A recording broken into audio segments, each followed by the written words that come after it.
Baik, kami dari kelompok 4 dengan mata kuliah bahan-bahan listrik akan mempresentasikan sebuah materi yang berjudul simulasi kapasitansi kapasitor dengan berbagai bahan dielektrik. Sebelum kami memperkenalkan diri, izinkan kami menyapa teman-teman semua. Selamat siang. Baik, selanjutnya saya akan memperkenalkan kelompok kami. Pertama, saya David Christian Telamadua, kemudian rekan saya Habibi, Alexander Sinambela, dan Sabrina Nur Hakim. Baik, sekarang kita masuk pada pembahasan yang pertama. Untuk teman kami Sabrina, untuk menggeser ke slide berikutnya.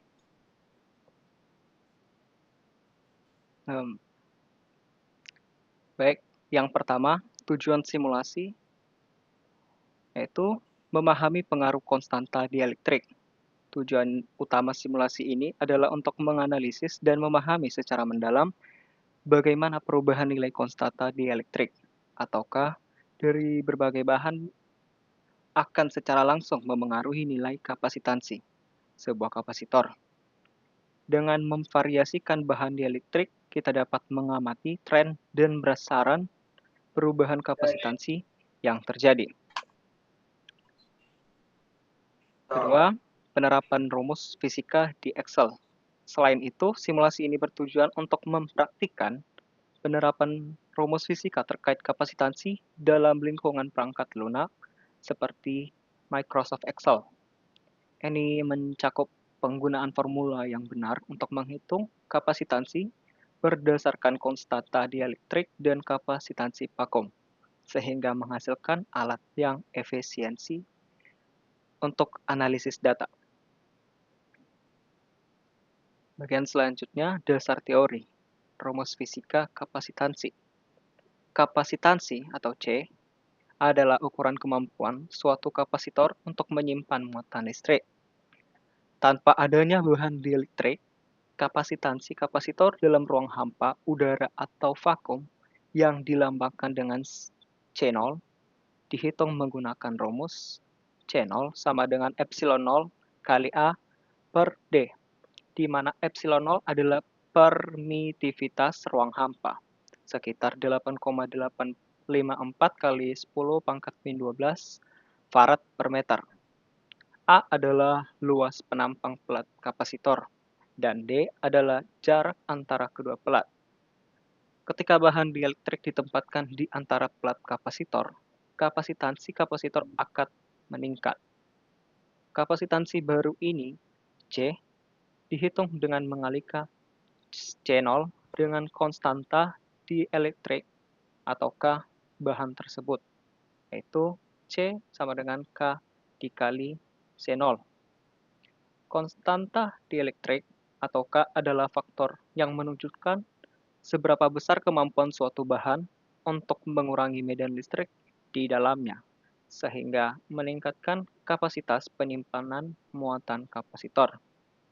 Nilai K selalu lebih besar dari 1 untuk semua bahan dielektrik, dan K sama dengan 1 untuk vakum. Ya. Baik. Oke. Baik, untuk judul berikutnya akan dibacakan dan dijelaskan oleh teman kami, Alexander Sinambela. Waktu dan tempat dipersilahkan. Oke, baik. Selanjutnya ada asumsi parameter simulasi. Yang pertama ada luas penampang atau A. Kami mengasumsikan luas penampang plat kapasitor adalah A sama dengan 1 meter kuadrat. Yang kedua ada jarak antar pelat atau D. Jarak antara kedua pelat kapasitor diasumsikan sebagai D sama dengan 1 meter. Yang ketiga ada kapasitansi vakum atau C0. Berdasarkan asumsi A dan D tersebut, serta nilai permitivitas ruang hampa atau 4 kali 10 pangkat minus 2 F per M. Kapasitansi vakum yang kita dapatkan adalah C0 sama dengan 8,854 nanofarad. Nilai ini akan menjadi basis perhitungan untuk semua bahan dielektrik lainnya. Asumsi ini meskipun tidak realistis untuk ukuran kapasitor fisik yang sebenarnya, sangat berguna untuk tujuan simulasi akademis karena memungkinkan kita melihat hubungan langsung antara K dan C tanpa gangguan dari perubahan A atau D. Oke, baik. Selanjutnya akan dijelaskan oleh kawan saya, Sabrina. Baik, terima kasih. Lalu selanjutnya penerapan rumus dalam Excel. Untuk melaksanakan simulasi ini secara efisien, kami memanfaatkan Microsoft Excel penerapan rumus C sama dengan K dikali C0. Di Excel, memungkinkan kita untuk dengan cepat menghitung kapasitansi untuk berbagai bahan dielektrik. Langkah pertama adalah menempatkan nilai C0 atau kapasitansi vakum pada sel tertentu. Misalnya di sel B7, karena nilai C0 ini akan digunakan sebagai pengali tetap untuk semua perhitungan. Kita perlu menggunakan referensi absolut dengan simbol dolar. Sehingga ketika rumus disalin ke bawah, maka referensi ke C0 tidak berubah atau B7. Selanjutnya, nilai konstanta di elektrik atau K. Untuk setiap bahan akan ditempatkan pada kolom yang berbeda, misalnya di kolom B, dimulai dari sel B2. Jadi, formula yang digunakan untuk menghitung kapasitansi C adalah sel C2 adalah B2 B7. Formula ini kemudian dapat disalin ke bawah untuk menghitung kapasitansi semua bahan dielektrik yang terdaftar.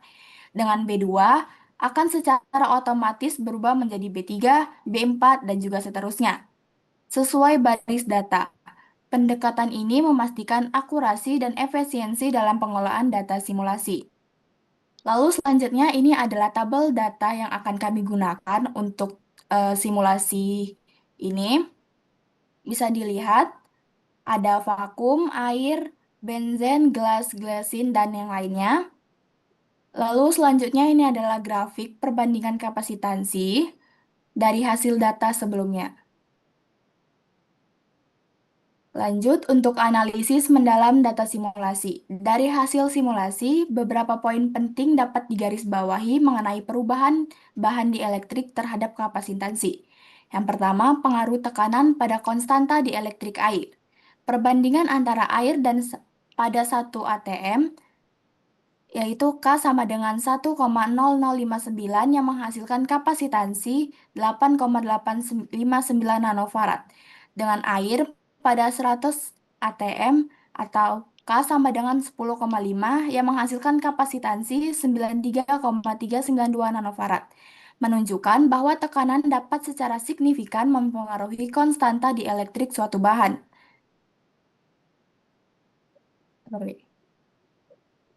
Peningkatan tekanan pada air menyebabkan molekul-molekul air menjadi lebih padat dan terorientasi lebih baik dalam medan listrik.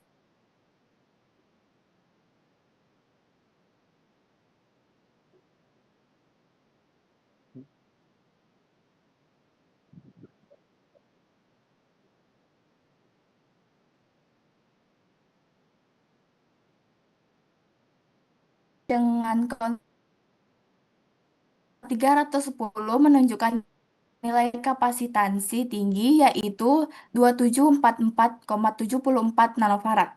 Angka ini jauh melampaui batas bahan dielektrik lainnya dalam daftar. Hal ini menyoroti strontium titanate sebagai kandidat material yang sangat potensial untuk aplikasi yang membutuhkan kapasitor dengan kapasitansi tinggi dan dalam volume kecil, seperti dalam penyimpangan energi atau sirkuit elektronik berdensitasi tinggi. Lalu yang ketiga, variasi konstanta di elektrik. Nilai K bervariasi sangat luas antara bahan, mulai dari mendekati 1 untuk vakum dan udara, hingga ratusan untuk material seperti strontium titanate. Variasi ini secara langsung berbanding lurus dengan nilai kapasitansi, mengkonfirmasi hubungan linear yang digambarkan oleh rumus fisika. Lalu selanjutnya untuk kesimpulan simulasi akan dijelaskan oleh teman saya yaitu Habibi. Kepada Habibi saya persilahkan. Oke, saya akan melanjutkan. Kesimpulan simulasi, hubungan efektivitas dan pentingnya pemilihan. 1. Hubungan linear antara K dan C.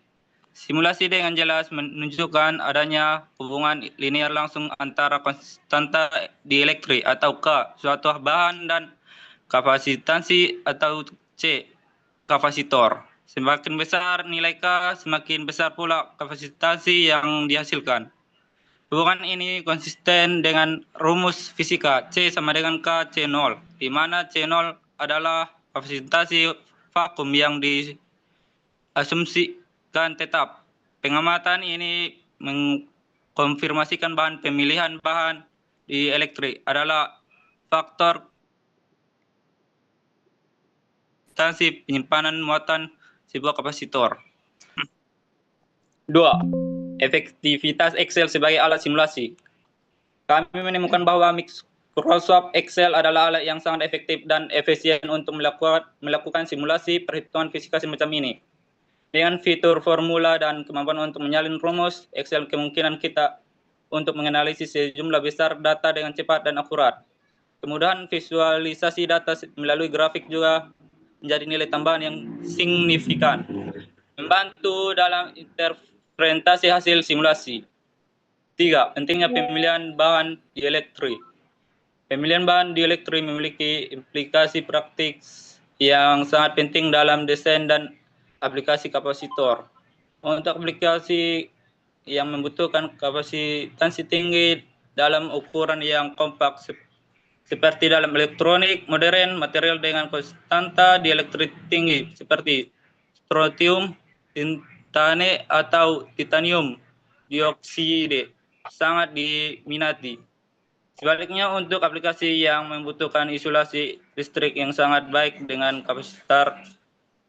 kapasitansi minimal, bahan seperti telepon atau udara mungkin lebih sesuai. Oleh karena itu, memang karakteristik di elektrik sangat penting untuk mempertahankan sirkuit yang optimal.